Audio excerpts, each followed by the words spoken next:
Welcome, everyone.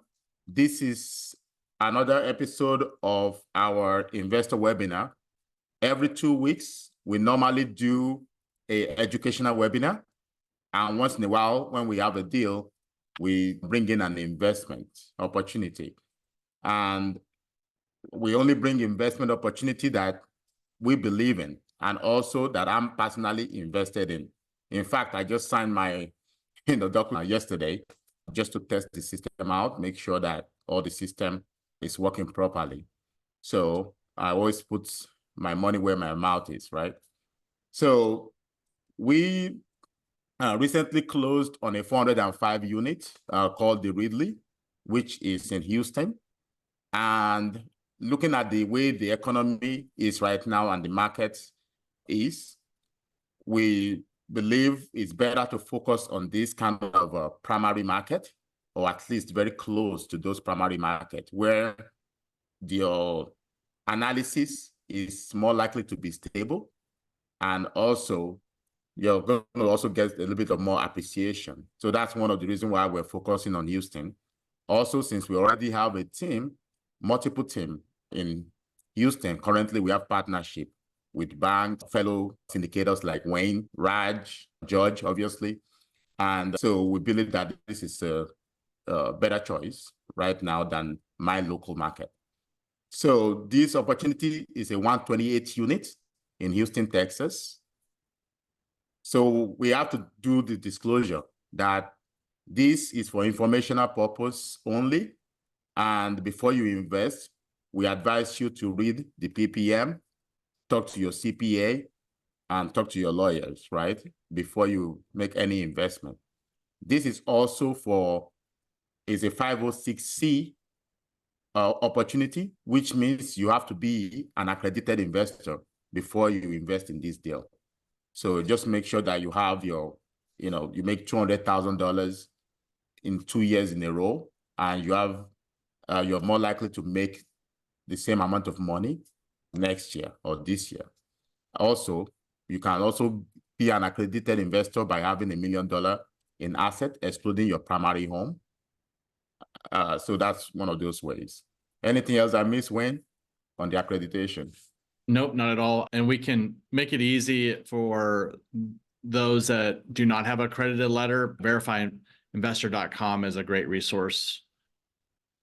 Yes, we can test us, and we're going to send you resources to get that done. You can also get that done by your CPA.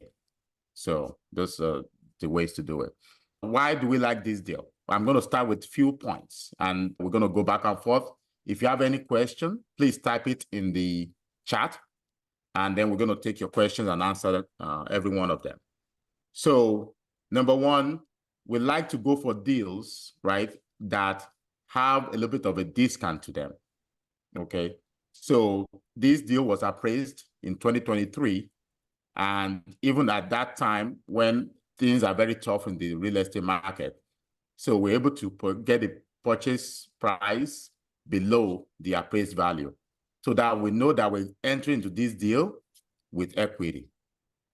Also, of course, it's an off-market deal, like every other deal, which means we're able to do a lot of negotiation off the market before we go to the market, where you're going to be fighting with other people on the deal. Anything else, Wayne?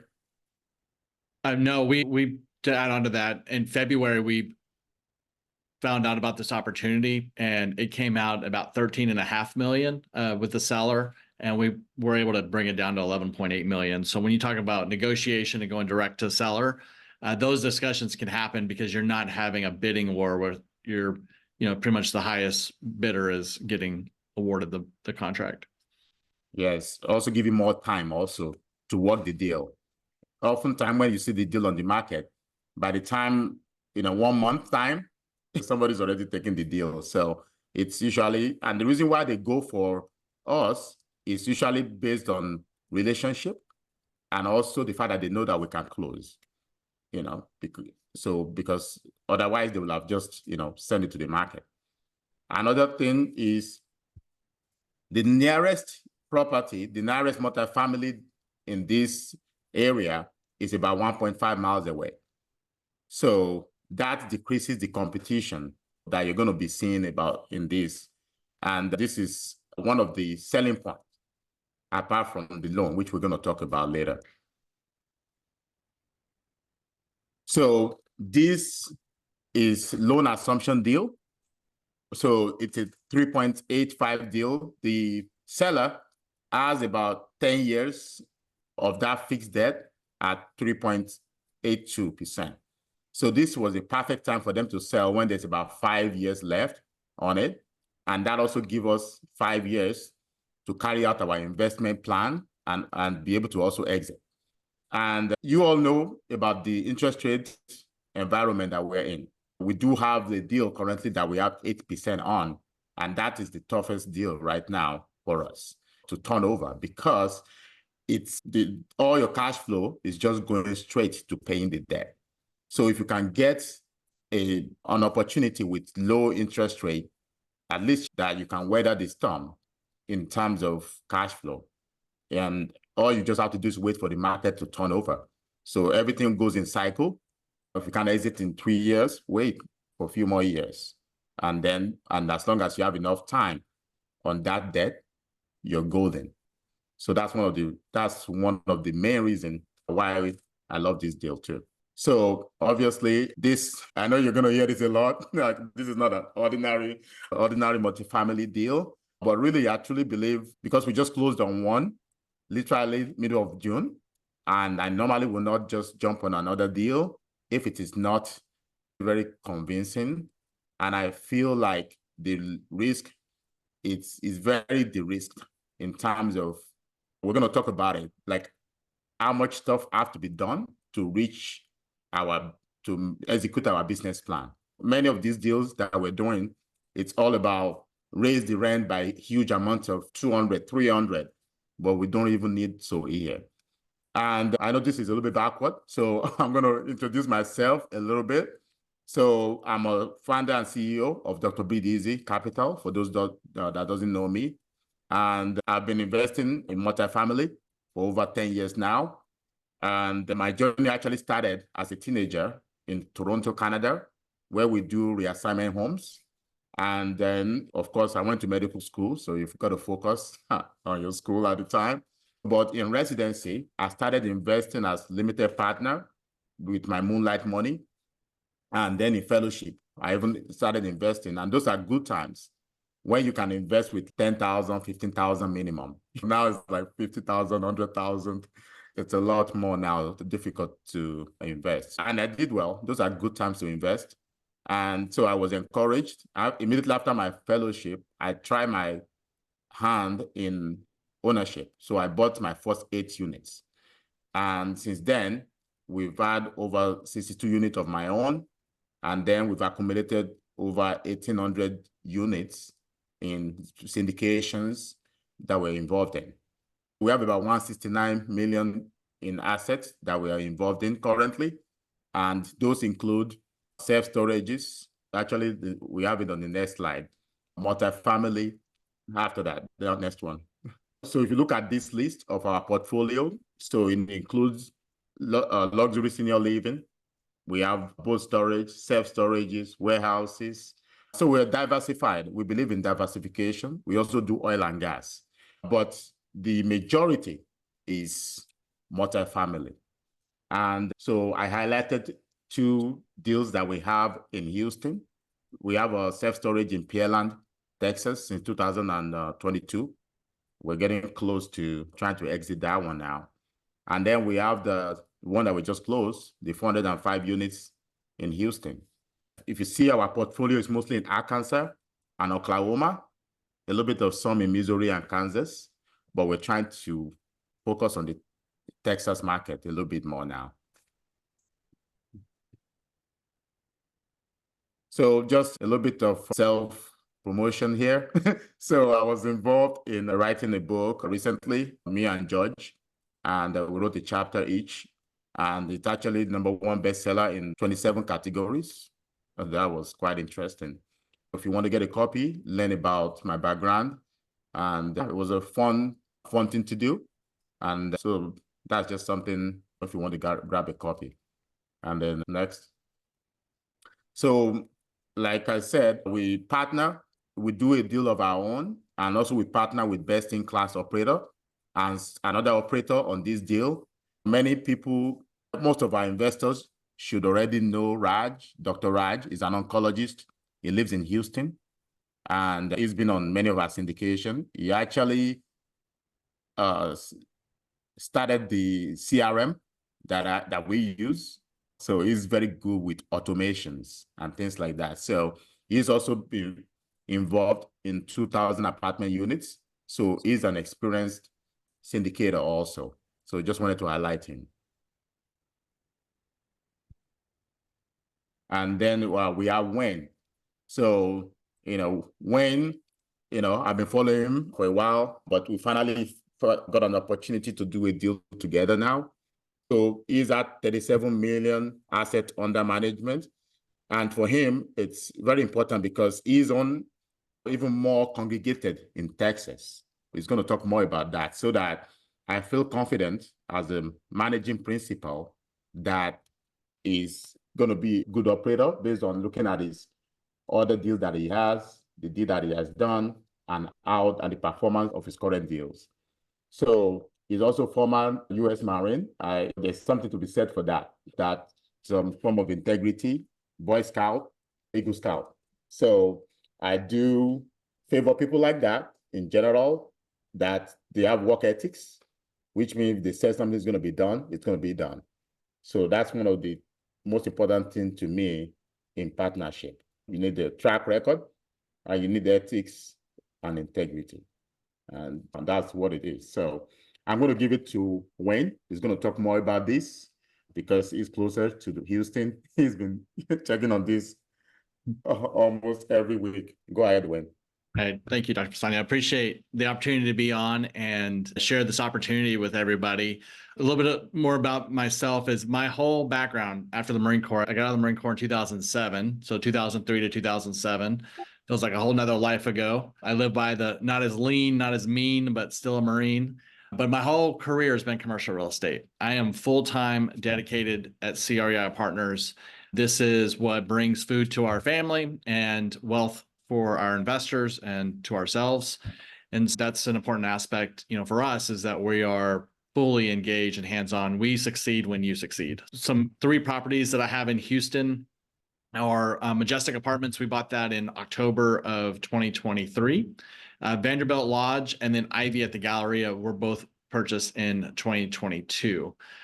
We have shifted. A lot of y'all may have invested in 2022 where bridge debt was used, a lot of opportunity to find properties, a lot of mom and pop properties still then that we were buying and doing major renovations and repositioning. And those did extremely well. But what we've shifted to, we started this with Majestic Apartments, is really finding day one cash flowing opportunities. And with this market and sort of where things are going, both with the economy and interest rates and politics, there's just a lot of uncertainties. Buying day one cash flowing properties, that to us seems like the best use of our investments, and our investor love getting the quarterly distributions as well. It's why we focus really on Candleridge Park Apartments. We typically do 1 or 2 deals a year. This will be our first deal that we have purchased in 2024. And like I said, I started on this opportunity with the seller in February of 2024. So it's taken a while to negotiate, but we really negotiated hard. One, because I like this loan assumption of 3.82%, and it cash flows day one. I'll mention later in a presentation about who our third-party management company is, but we have enough scale in the market where we're building these relationships with brokers, vendor partners, where we're getting a great reputation for what we're able to do, and we're local to the area. I am very bullish on Houston. For those that are maybe wondering, about this property during, the recent hurricane this past week, it did really well. One of the things that I'm always looking for, and I have a slide for this, is it in a flood zone or touching a flood zone? And if it is, we're not buying it. And then we look at what the 5-year loss history is and what the 10-year loss history is. On this one, we looked at the last 10 years, and determine that, hey, this property has done really well in storms. And I say that because start off right off the bat, whether you're in Florida or anywhere in the Southeast, storms do occur. Tornadoes happen in Dallas, Kansas, Arkansas. So it's just a beast of weather and climate, et cetera. But reducing that risk of buying properties that are not had insurance claims and that are not in flood zones are key. This property had some wind damage to the fence. That's easy to repair. And this morning, that property has electricity, power again. So that's all really good news. And it's almost nice to have these type of storms happen before you buy it, because then you know what you're going to get into. But separate of that, I love Houston because of the diversity and the size of the city, right? It is definitely an oil and gas city, but it's a lot more than that. We're going to go into that shortly. But it's the fourth largest city in the U.S., over 2.3 million residents. It's the largest city in Texas, passes Dallas, Austin, San Antonio. It's the U.S. Second ranked fastest growing metro. And from population growth from 21 to 26 is 7%. So a lot of people are moving here. We're going to share some reasons why. Unemployment's low, and it's a great city. You don't have, especially with storms and such, you don't have a crazy amount of crime and such. The demographics from a standpoint of diversity is amazing. If you haven't been in Houston or invested in Houston, I love it. And it's a city that we're going to continue to invest in. Here's some accolades for the city of Houston. It's the number one startup capital of Texas, according to Smartest Dollar 2022. It's the number one most diverse cities in America. Number two top metros for job growth. The 3 million workers in the Houston metro area. I mentioned the population is 2.3, but a lot of people travel in from outside the metro. Number 5 city in the future of North America, according to FDI Intelligence. Number 2 cities to go and eat. If you've gone to Houston, you've had really good food. If not, please let me know when you're in town next and we'll go eat. Best cities for millennials. This is what, to me, it's even more amazing. And I'll start with number 1. It's the largest. So it's $120.7 billion U.S. exporting metro with the number 1 port in the U.S. by the international tonnage. There's over 33.3 million passengers handled by the Houston airport system. 220 trading partner countries. There are 94 international consulates. It's home to 23 of the Fortune 500 companies. Number 1 best hospitals in America, according to the U.S. News and World Report. 14 major institutions of higher learning. We also know about just the massive size of the medical center that's in Houston as well. So this is a picture of Houston here, right? And what I typically like to focus on is North and West Houston. And this week was a perfect reason of why I like the North and then the West part of Houston. One, it's where a lot of money and a lot of growth is happening in Houston, but it's also away from the major water from the Gulf. So by the time storms hit the Gulf, and they start going up mainland, the winds and the rain, it's still heavy and strong, but it's not as strong as if you were in the southeast area. So that's why I really focus on a quadrant in Houston, and that we really go after. This property is in North Houston. It's home to 4,400 businesses in the area, 20 major companies, over 70,000 employees. Major employers include UPS, Baker Hughes, United, Halliburton, Amazon, Toyota. And when Dr. Fasanya talked about the nearest property being 1.5 miles away, it's not because we're in a deserted area that there's just cows all around us. There are jobs all around us. There's a picture that I'll show shortly, but it's surrounded by jobs, and we're not having to compete. I have properties where every day we're price warring with the neighbors because we're trying to bring in new residents every day. And when you start having that price war, concessions may start going higher, rents may start going lower because you're competing. When you don't have anybody within 1.5 miles of you, that competition and that turnover of residents goes away. And we have experience with properties that don't have the competition. When we talk about Candleridge Park Apartments or the location, we're about 5 miles from the George Bush International Airport. We've got within 1 mile of the property, we have high school, college, all the grade schools in the area. But there's this massive Toyota Vehicle Processing Center right next as well. And then as you see in this picture, there's a lot of houses. So there are a lot of people living in this area. But from an apartment standpoint, the nearest one's 1.5 miles. And that to me, along with the low loan assumption, I'm going to keep hitting on because again, it's competition of properties. And if you're not having to have that price war and you're locked in at a great interest rate, it helps a lot. I mentioned about the flood zone. This presentation was prepared before the hurricane that came, and this is to show that there's minimal flood hazard. If you're investing anywhere along the Gulf Coast or Southeast into Florida, Alabama, really anywhere, you're looking at that, right? You're looking, if you're further up in Texas, Oklahoma, Kansas, Arkansas, and such, there's other storms. And I really like the hurricanes because at least in advance that they're coming and you can prepare your property. A little bit about the description of the property. This is a 1985 asset, pitched roofs, 128 units. I would view this as a B plus property and a B plus neighborhood. The roof, HVAC, plumbing, electrical, we had all of our vendor partners run cameras, do roof inspections. We walked every single unit.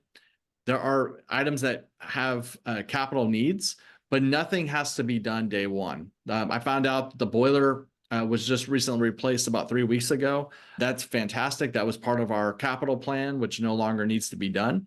And so that when you look at the infrastructure and you look at, hey, we don't have to go in and do roofs. We don't have to go in and do HVACs. We don't have to do these things that people expect in Houston, Texas. Roofs not to leak, HVACs to work. And so when we bought properties that we've had to do that, it doesn't really impact the rents, right? Because people won't move in if there's no cooling or if the roofs have been leaking and such. We love that. We're happy to share the due diligence. We're very transparent when it comes to all this. Just ask. But the site amenities, this is another thing I love. Typically, we go in, we'll put in a playground. We'll renovate the pool area, add in a grill area and a gazebo. All that is done. Again, we're not having to go in and spend money when it is mostly a checkbox, like a fitness center. Every time you go to a fitness center, it's pretty empty, but it's a checkbox because people want that as an amenity. That in office space, that in multifamily, all this is there. All the checkboxes are there to recruit or to bring in and retain, quality residents. There are carports, there's washer and dryer hookups. So those are like miscellaneous incomes that we can drive revenue as well. There's a business center, dog park, on-site management and maintenance. So again, when we look at the capital spend, we're not spending a lot heavy on the infrastructure, and a lot of the amenities, really all the amenities are already in place. So those are two other check boxes I love to check before we buy any properties. The mix of this is 81 one-bedrooms and 42 bedrooms. Many of the urban community amenities with a lot of the shopping, malls, close proximity to I-45, 1960 road. They're 2-story garden style. There's 7 buildings. Rents are $800 to $1,300. So well below market, but also within the range of we do 3 times income for our residents. And if they have, say, $50,000 in income, then they're easily able to pay the rent and get qualified. So those are other things that we look at as well. The other thing too, and I haven't mentioned this on previous calls, but I think as I'm digging more on the economy and such, what I'm noticing, and this is just why targeting one market or two, or just targeting markets and being the best operator as possible in those markets is important, because you start picking up clues of what the renters are doing these days. And what I'm noticing is a lot of people are going back to 1 bedrooms or they're moving home. They're not sure exactly what their job situation is going to be like. For this property, I'm really liking that we have 88 1 bedrooms and we had the 42 bedrooms. We're heavier on the 1 bedrooms. And when economy like this, that's really solid to have, right? And you'll start seeing even roommates start doing 1 bedrooms as well. So I like that, the mix of the 1 bedrooms versus the 2 bedrooms for this submarket. The one thing, and what's great is Dr. Fasanya's investors here are very educated, and you're also knowledgeable of what is going on in real estate. And one of the things that I always want to point out to our investors is supply really matters, right? Supply, because that again goes back to competition. If the nearest apartment's 1.5 miles away, I'm not really competing, even though I'm in the city and I'm surrounded by people, I'm not really competing with the next door neighbor. But when new inventory starts coming in, we start getting into a competition with the new construction. What I wanted to show by this slide here is there are 5 properties that have a 749 units within 4 miles radius, or excuse me, within this radius. Only one of them is less than 4 miles away. Even the new supply, and you hear about it, Austin and San Antonio, these other markets that have a lot of growth. Houston has a lot of new supply coming. One, they're Class A, they're priced higher, and in this particular submarket, they're not developing where our property at Candleridge Park. So those are all, again, I'm trying to reduce the risk for everybody on this call. And one big reason why Dr. Fasanya liked this property for his investors. So I did want to point that out. The other thing too, that I like to try to think future. If you start Googling apartment construction starts, it's plummeting. The new permits that are within any of these major cities has drastically reduced. And so we think about these 749 units. How long will those 749 units take to get filled? And so I'm thinking 2 to 3 years for those 749 units. And then what happens in year 3, year 4, when those are completely full and there's no new supply delivering in those years? It becomes more of a supply and demand, where the demand for good housing outweighs the supply.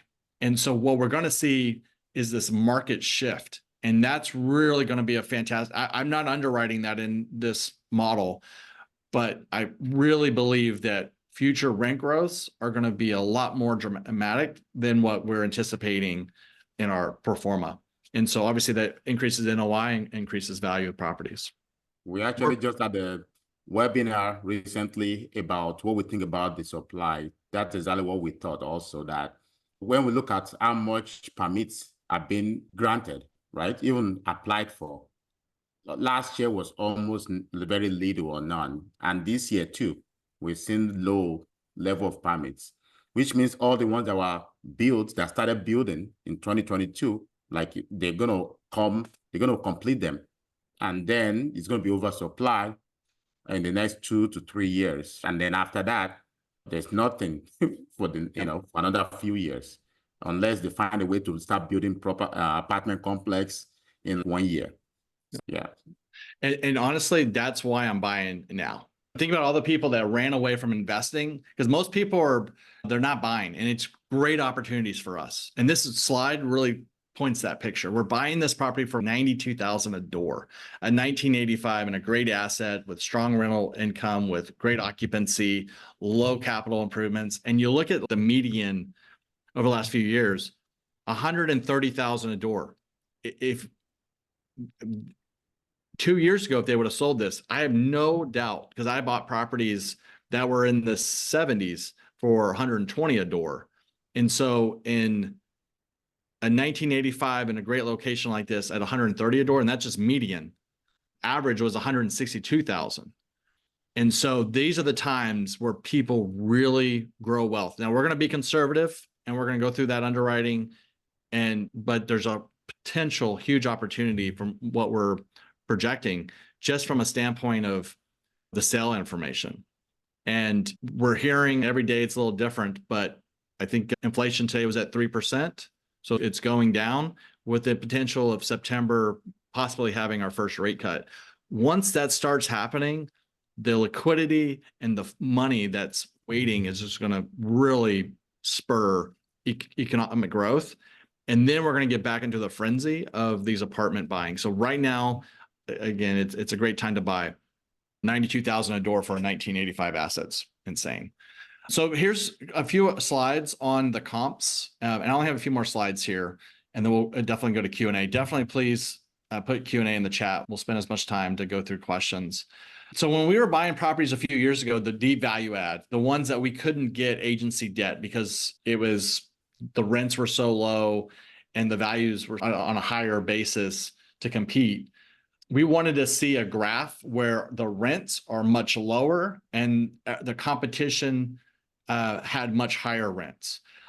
We're pivoting, and that's the thing about real estate investing. I want to see that we're within or below slightly the competition. And the reason is because I don't want the risk of having to go in and completely have to change the demographics of the population to get $150, $200 rent bumps. And that's what we saw the last few years. So now we're shifting to being like, hey, Candleridge Park Apartments averages for one bedroom $1.30 a square foot. We're higher than Kendall Manor. Andalusia, we're lower than Central Park. So there's some upside, but we're higher than La Essentia. And to me, that's good. We're in the middle of the road. And so the residents there can pay higher in the market, but we're not having to go in and base our business plan on this huge rent increase. And for those that have been investing a while, that was a big part of this deep value add position. This is a day one cash flow and opportunity that we don't have to do that type of major rental growth. Now for the 2 bedrooms, $1.33 a square foot. We have 2 other properties that are higher than us, and then we're higher than 2 other properties. Again, middle of the road. I like middle of the road in this type of economy, again, because we're not having to go in and say, hey, here's a $175 rent bump. They decide to leave, and then it's hard for me to backfill that at that rent. This is all in this market economy and this type of loan type and a cash flowing deal, reducing risk, reducing turnover, and spending less in capital. If I don't have to have the turnover, I don't have to spend money on interior renovations. We have transitioned all of our units to MLDC management as of earlier this year. We were not able to have them previously because we didn't have the scale in Houston. They're a boutique company. They're an extension of us. They don't own the asset. They're not on the GP, have anything to do with it. But when I say they're an extension of us, for those that have ever worked with big management companies that have thousands of units, you feel like a number. And the last management company I had, the regional kept telling me, well, I have 20 properties. I don't have time as much to devote to your property. 20 properties he had to oversee. That's insane. When we switched over to MLDC, their regional has 5 properties that they oversee. And then you have the property manager dedicated to our asset. So that property manager doesn't call me asking for help on things. They're actually going to a regional who has time for them. The property that Candleridge that we're buying, that regional manager that has my other properties isn't going to be my regional for this property because he's already staffed too much with the 5 properties. I love that about MLDC. They're highly recommended, done a fantastic job, and they're the boots on the ground people that are going in.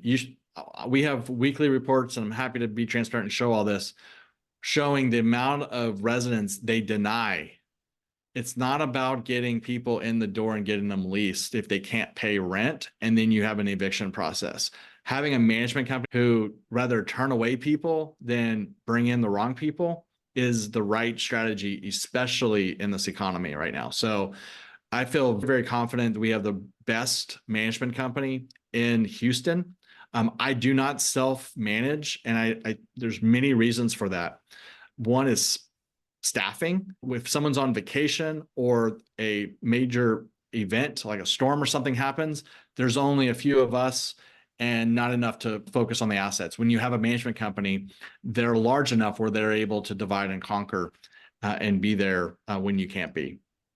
So a few more slides here. Definitely a heavy lift to manage. We have brought some management in-house, and I can tell you, it's a lot of work. And the next, any other deal, we're bringing it back out. If you can't find that right management company, the best, I will bring it in-house if we have to. But I'm fortunate that the scale in Houston, we're finally at a size where we can get, because MLDC bases they choose their customers selectively, but then they also have a minimum income threshold for the properties. So that takes out a lot of properties where they don't accept. No, but that's a great point. If you're not able to find a company like MLDC, then self-managing is absolutely the best way to do it. But let's talk about the deal breakdown, sources of funds. So the total loan is $7.9 million. Principal and interest is being paid in the next 5 years. And I'm going to go through the DSCR, debt service coverage ratio, shortly. But keep in mind the $7.9 million loan. We've got investors' equity of $5.6 million. This is how the site acquisition, 11.8, capital expenditures, we've got 734, acquisition fee, 265, loan fees and closing, 536. This number is high because we have escrowed insurance and taxes, prepayments at closing. And also, as principal is paid down, we're going to have to pay more at closing, right? Because the purchase price is what it is. That doesn't fluctuate. So that number there covers loan fees, but also covers insurance, taxes, and some down payment on the loan. And then we have contingency reserve. We have 734,000 plus the 300,000. We've got about $1 million of contingency for capital. As I've spoke about previously, we don't have a huge capital need. We are going to do some interior renovations. We are going to push value through forced, appreciation through that. And there's about $400,000 worth of work that we are going to be doing over the next year or so with repairs and renovations and such. But a big bulk of it is going to be kept in contingency. My goal, investors on this call, is not to spend money. I don't want to go out there and spend money if I don't have to. If it moves the needle in decreasing operating expenses or increasing income, then we will have that discussion within our team and do it. If it's obviously leaking or breaking, we're going to fix it. But just to go out there and change tile on pool or change the grill because it's a little aged, that's not what we're going to be doing. And that all drives value of the property, especially if we can save as much money as possible. So we talked about the price per door, 92,000. We showed a slide of just the drastic, changes just a couple years can do, and why I believe this is a great time to buy. I do not believe prices are going to go lower, and I believe prices are going to even go up starting in September, or whenever that quarter point drop is going to be. 66% loan to value. So this is another, I'm trying to reduce risk here. So think about it, we're buying here at 66% loan to value. We're going to be, our residents, not us, our residents are going to be paying our debt, our principal, and our interest for the next 5 years. In a worst case scenario, if we're not able to sell in 5 years because the economy, who knows what's going to happen in 5 years, right? It's part of the investing. Reducing risk and figuring out like, hey, what are some what if alternatives? That 66% becomes a 58% loan to value. In worst case, and I don't plan on this, but worst case, we can refinance it, get income back to our investors, and still continue to cash flow. That cannot happen as easily when you have an interest-only term and your interest rate is, high, right? It's harder to do that. But in this particular case, I like that as an exit strategy, potentially, if the economy is not where we wanted to see it in 5 years. I think with supply and demand and purchase price and today's values, we're going to do extremely well. But it's always good to, think worst case. All right, let's talk about year one pro forma. Effective gross income is $1,577,000. We have an updated underwriting that brings it in closer to MLDC's pro forma, which is this $1,612,000. And the reason is the T3 annualized. Let me back up. Once I do an underwriting, I don't change the underwriting. This is the underwriting that we have. We don't share our underwriting with the management company underwriting. We want the management company underwriting to be what we hold that management company responsible for, right? If they know that our income requirement is only 1.577, then they're going to stick to 1,577,000. Their target is actually 1,612,000. And why I love this deal, and this is getting better and better, the T3 annualized. So every month we received updated T12. The T3 annualized, so the trailing 3 months, net operating income annualized is higher than the 1,612,000. Our underwriting is based on 1,577,000. Our management company believes 1,612,000 is where we're going to get. And the T3 annualized says we are already higher than that. That's all good news, right? Annual rent growth, 1.5% year one, 3% moving forward. We're achieving 5 to 7% rent growths on our portfolio. People have this talk about negative rent growth and all. If you're already priced at the top of the market, it's going to be harder to do that. But if you're priced in the middle of the road, which as I showed previously, 3% all day, you can do that. Other income growth, 1%, and then operating expense growth, 1.5%. We're really tight on our money when it comes to expense growth. Just because you've been a vendor partner with us for 2 or 3 years doesn't mean we're going to be bidding out annually. So we bid out annually, and we're tight with money. So it's just who we are. We take care, we pay our vendors on time, but we prioritize this NOI for our investors. So one of the things I wanted to put out here on this slide here is our debt service coverage ratio is 1.59. For anybody that's been in prior deals, it's freaking crazy, because normally you're like maybe 1.25 if it's a agency, because you have to have a minimum of 1.25, but a lot of the bridge debt was like 1. So you were negative cash flow. If I just stay at the existing management companies, if I don't do anything, it kept their expenses, which we've found ways to lower expenses the way we operate properties, ways that we're going to generate revenue, we're still above a 1.4 DSCR. And for what that means is for every dollar of debt service we pay, we have another 40 cents left over to pay other expenses and our investors' distributions. The debt yield's outstanding, 8.9%. The debt constant. This is why I'm only buying 1 or 2 properties a year, because it's extremely hard to find properties like this. The insurance, we already have that quoted at $131,000 for year 1. I already have anticipated increases, large increases for future years. Real estate taxes, year 1 and 2, we already know what taxes are going to be year 1 because the valuation's already come out. And then year 2, we're not spending any more in year 2 than what we purchased today. That's another way I'm reducing risk for everybody on this call, is that year 1 and 2 on taxes, we already know where it's going to be. And then year 3 on, we've got conservative rent growth, or excuse me, tax growth after that. Utilities, we keep same. Expense ratio, this is to me where the sweet spot is, between 54 down to 50%.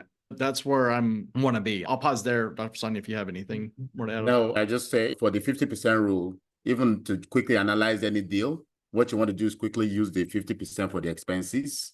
Where you always have issue is actually when people estimate less than that. Let's say you have an underwriting and the underwriting say 40%, 35%, then you're going to have to ask them, how do you achieve this? If it's class A plus, maybe, right? New building, but I think 50 it's what it is. And also I'm going to expand on the DSCR. Basically means you can pay your debt and you also have 50% left over. So that's the 0.5 of it. So many of the deals that are capitulating right now, it has to do with, can you remain solvent? Can you cash flow enough until the market get better? So basically that's the game is all about. So many of these people capitulating, if they have just waited till next year, many of them will have exited at a very good rate. They will have, so the deal will have survived. But when you have 10 deals dying, you can't, save all of them. So then, they're going to just let some of them go. So if you have such a cash flowing property with low debt, then you just cash flow until the market turns. That's it. You just continue to just hold the property until whatever it takes to turn it over, for the market to turn over, and then you sell them. Yeah, what we don't want is capital calls, and we don't want to go in day 1 where we have negative cash flow. That was okay prior because the market allowed for it. That is not the market we're in today. This $233,000 net cash flow is the cash flow I'm going to be paying. We're going to be paying investors. That is our anticipation of cash flow.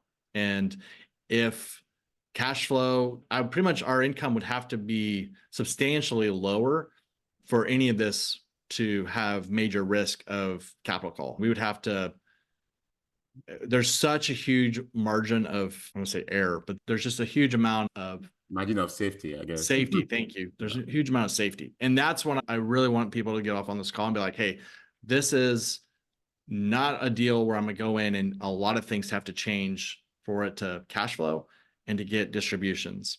And we're buying at a time where there's huge equity upside opportunities. So we have been raising capital since late last month on this, and a lot of this is already complete. Raj introduced Dr.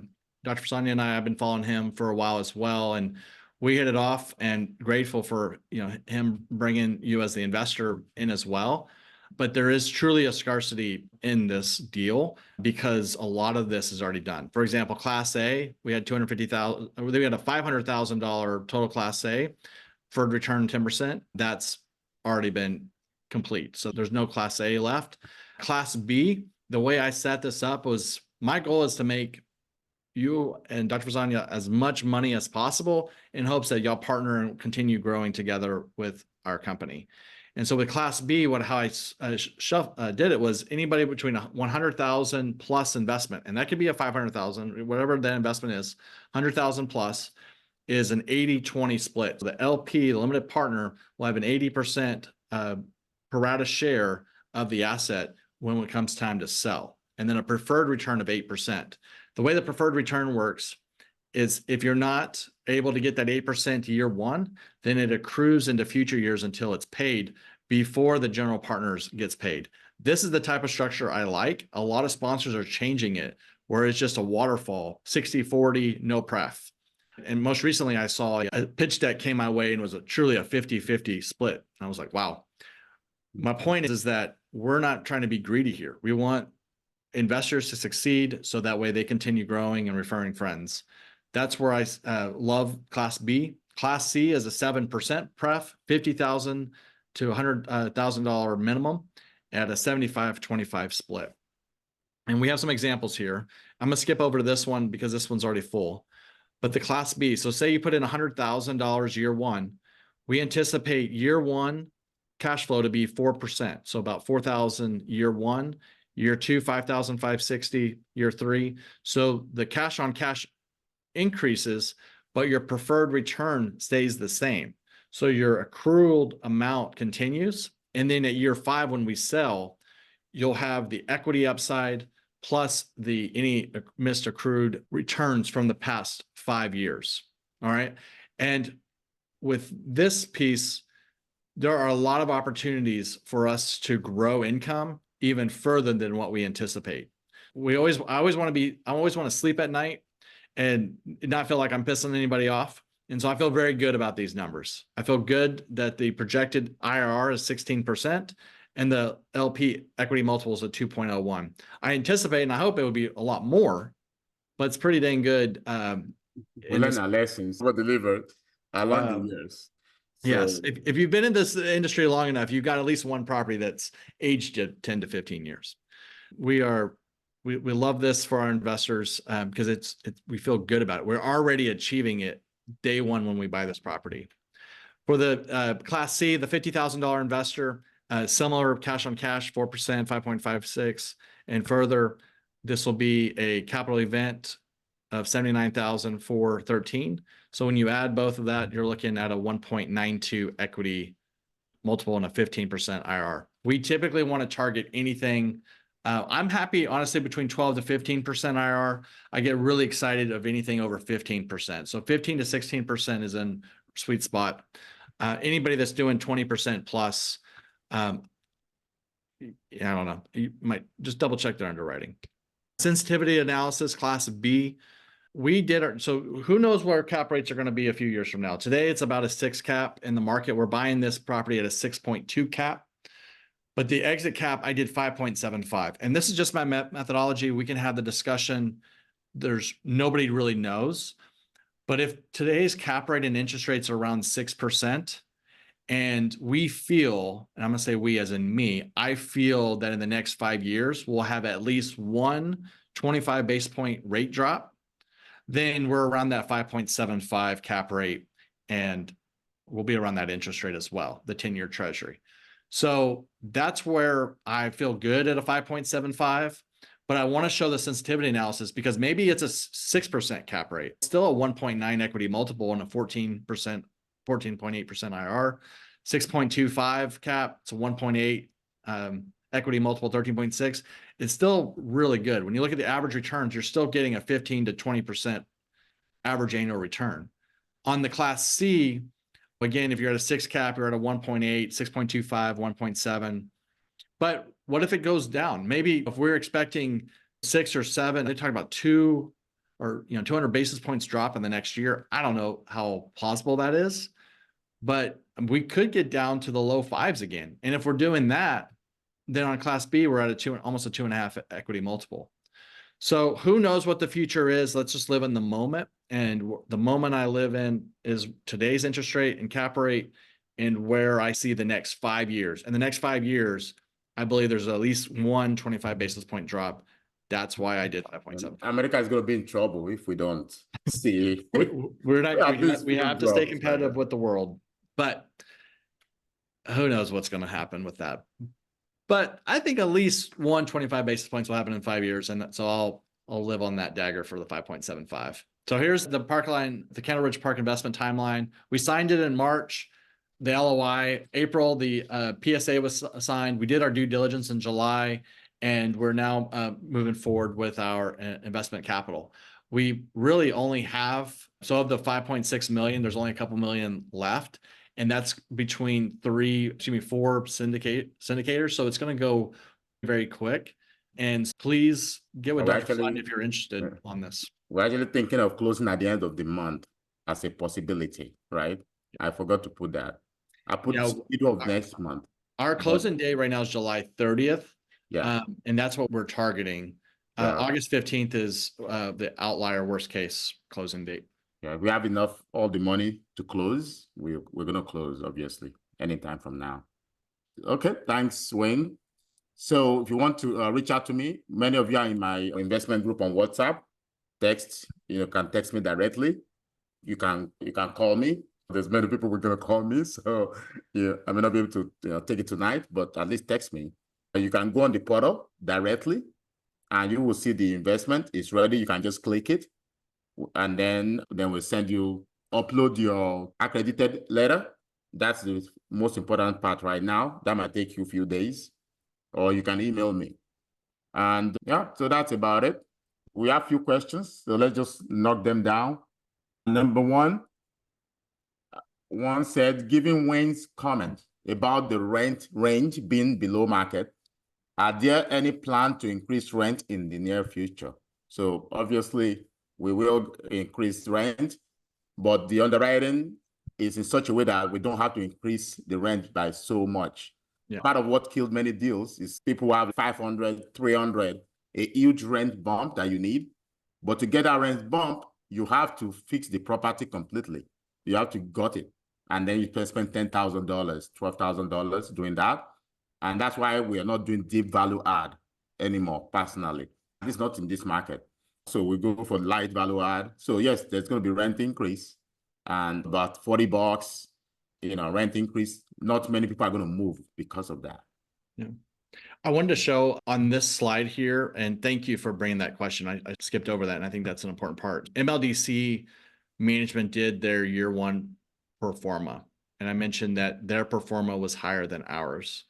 Their pro forma is only doing a $20 market rent recapture and a $34 increase to market rents. As units do renewals, they have a $20 market rent recapture.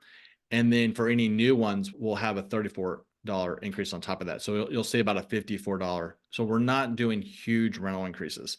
Now, we will adjust. We're not living by the pro forma and be like, oh, our underwriting's only $50 rent bumps or $20 renewals. If we're able to achieve $60, $70 rent bumps, then obviously that's what we're going to do. But for the underwriting, that's a really great question. We're not moving the needle drastically, but we will if we continue seeing people renewing.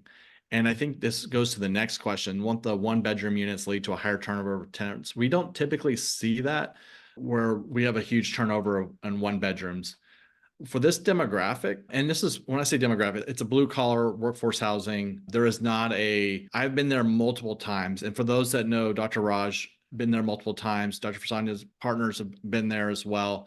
It's not a property. And I've been to those properties where you get in your car pretty quick and you want to drive away.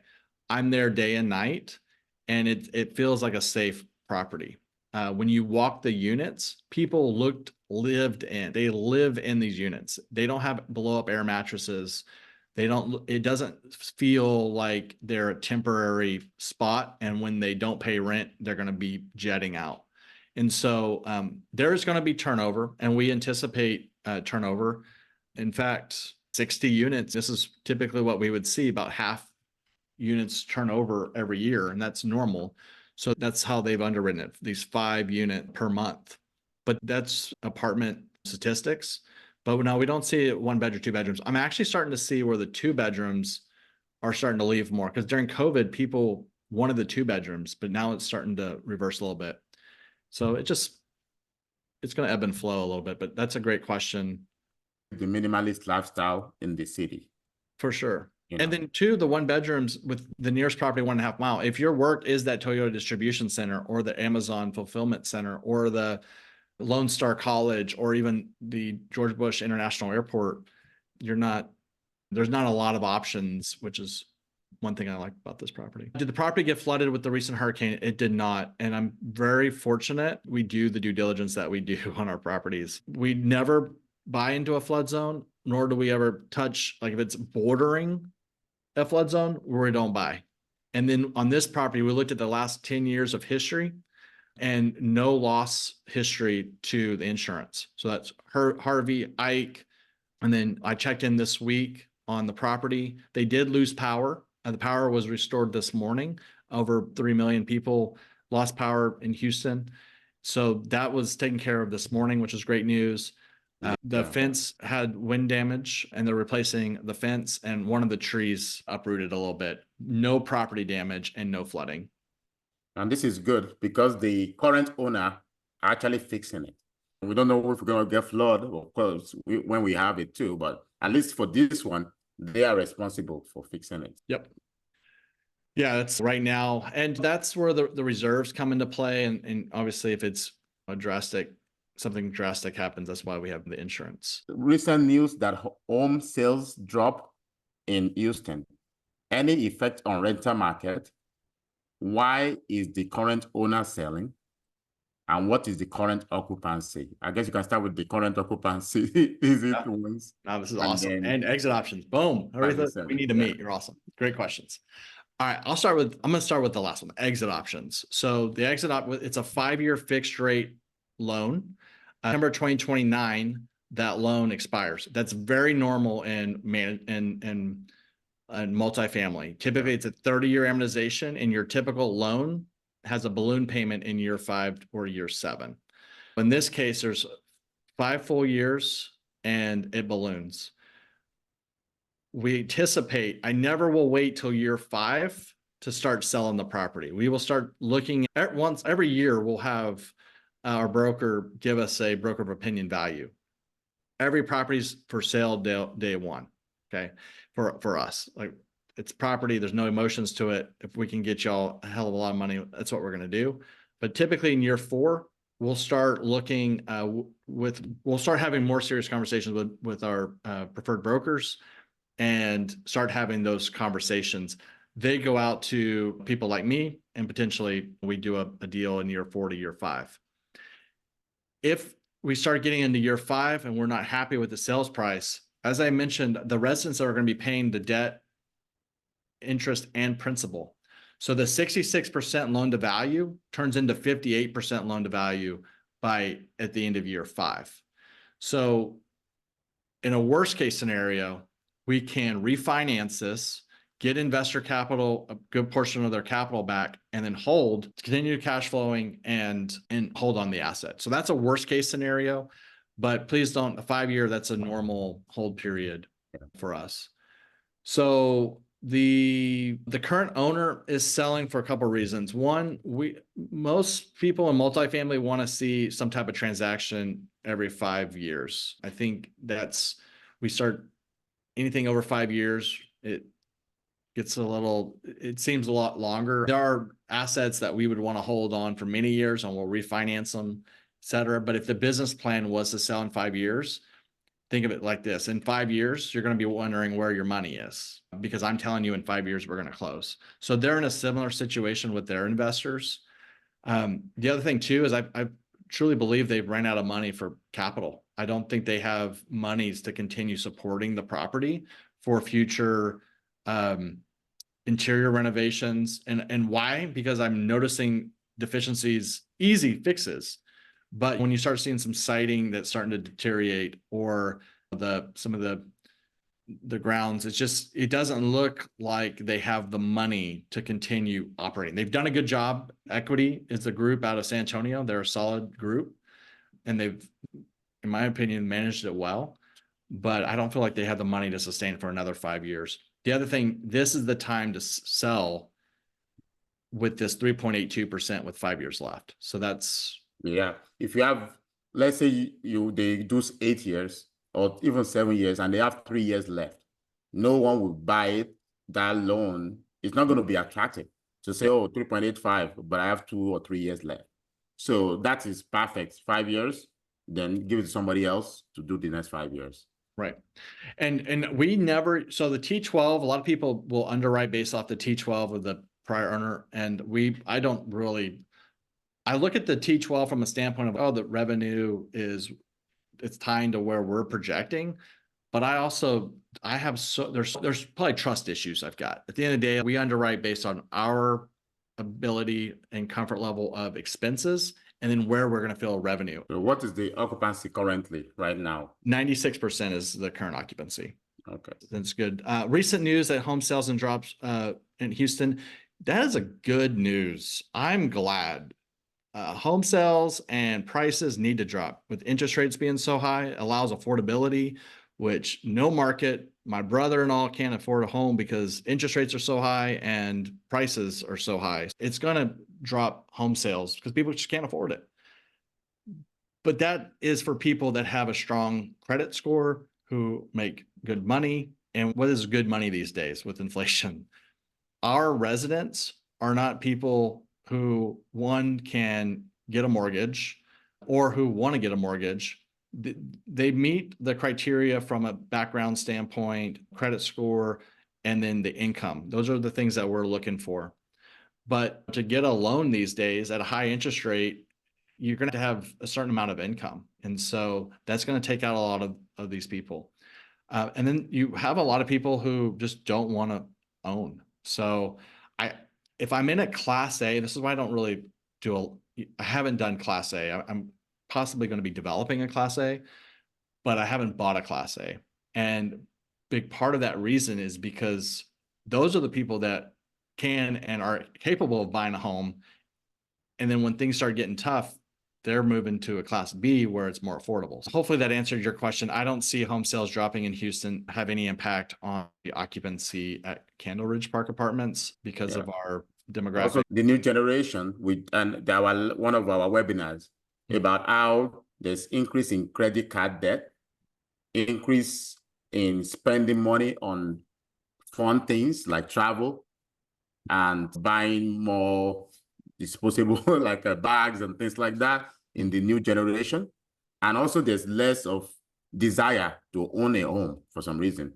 So there's going to be rental nation. That's what George and I call it in the next 3 to 5 years. Unless people inherit houses, even with the low prices, I don't see people still affording homes, especially generation below us.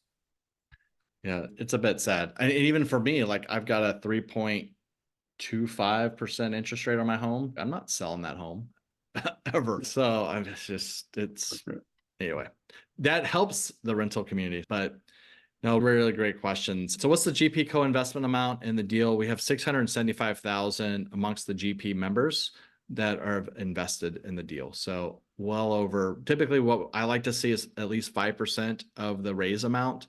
And my phone's off. I don't have a good calculator in front of me. And we also bring in 200K from our side. So it's going to be 800. Yeah. So that's a substantial amount. Thank you for investing and partnering.